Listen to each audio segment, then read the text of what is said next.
बहुत प्रयास हुआ। जब जब हम लोगों ने अलग राज्य का परिकल्पना किया तब भी इन लोगों ने हंसी उड़ाई कि आदिवासी लोग अलग राज्य लेगा। जब हम सत्ता में आए, आदिवासी सत्ता चला पाएगा, कुछ दिनों में गिर जाएगा। मैं हवाई जहाजों में चलता था अध्यक्ष महोदय, उसमें भी इनको तकलीफ। मैं 5 स्टार होटलों में रुकता था, उसमें भी इनको तकलीफ। मैं BMW कार में घूमता हूं, उसमें भी इनको तकलीफ।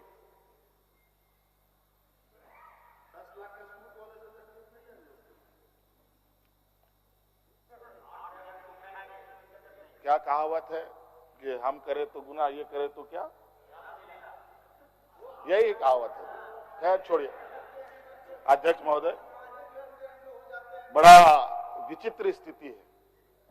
अब जो स्थिति दिखाई दे रहा है अध्यक्ष महोदय, कुल मिलाकर झारखंड के परिप्रेक्ष्य के अलावा पूरे देश के पैमाने में अब आदिवासी, दलित, पिछड़ा अल्पसंख्यक सुरक्षित नहीं।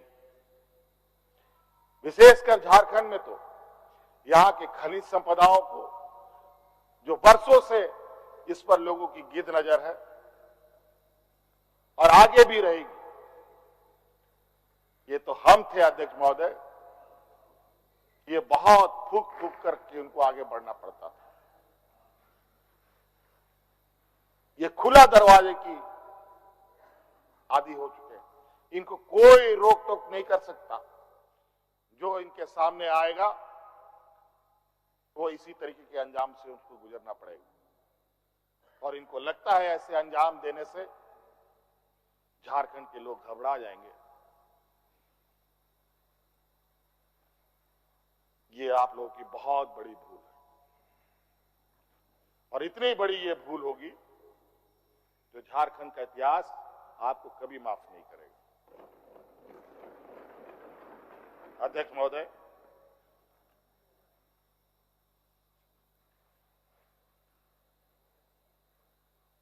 आज जो षड्यंत्र का पैमाना है वो इस कदर बड़े उसके जो दायरे बने हैं, कानून के अंदर रह करके गैर कानूनी काम करना कैसा हो, ये किसी से सीखना हो तो इन लोगों से सीखिए और इनके संस्थाओं से सीखिए। मैं तो कहता हूं, मैं फिर से कहता हूं कि आप लोग दस्तावेज लाइए सदन में, या आपने ईडी और सीबीआई को सपोर्ट कीजिए और कोर्ट में पेश करें। एक भी दस्तावेज अगर आप लोग निकाल के दिखा दें कि हमने 8.5 एकड़ जमीन हड़पी है, तो मैं उसी दिन राजनीति से संन्यास किया, झारखंड छोड़ के चला जाऊं। अब इनको नहीं मिला तो हमारे बीवी, बच्चों, परिवारजनों के खाता बही ढूंढने में लगे। ये पैसा कहां से आया, वो पैसा कहां से आया, ये आया, वो आया। अध्यक्ष महोदय, असमानताएं देखिए इसी सदन के अंदर।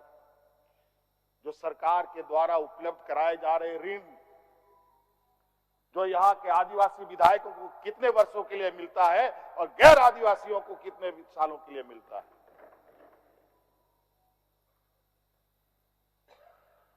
इस विषय पर गंभीरता से सोचने की आवश्यकता है। देखो, ये बहुत लंबी लड़ाई है। आज जिस तरीके से बड़ा मछली छोटा मछली को खा जाता है, सामाजिक व्यवस्था में भी यही कहानी है। एक बड़ी व्यवस्था छोटी व्यवस्था को खाने का हर बरकस प्रयास करती है। ये लो मुंह मीठा करो, आज मैंने अपना जॉब छोड़ दिया, अब हम पूर्णिया वापस जाएंगे। जॉब छोड़ दिया है? मतलब ये घर कैसे चलेगा, हम करेंगे क्या, और माँ बाबूजी क्या बोलेंगे? इसलिए मैं एक और मिठाई का डब्बा लाया। अपने बिजनेस के लिए लोन अप्रूव हो गया। अरे लोन अप्रूव हो गया वो तो ठीक है, लेकिन पूर्णिया में हम रहेंगे कहाँ? अपना घर भी तो नहीं है वहां। इसलिए तो एक और मिठाई का डब्बा अलग से लाया हूं। हमने पूर्णिया में घर ले लिया है। पूर्णिया के ई होम्स पैनोरमा में। पूर्णिया में पैनोरमा ग्रुप लेकर आए हैं ई होम्स पैनोरमा।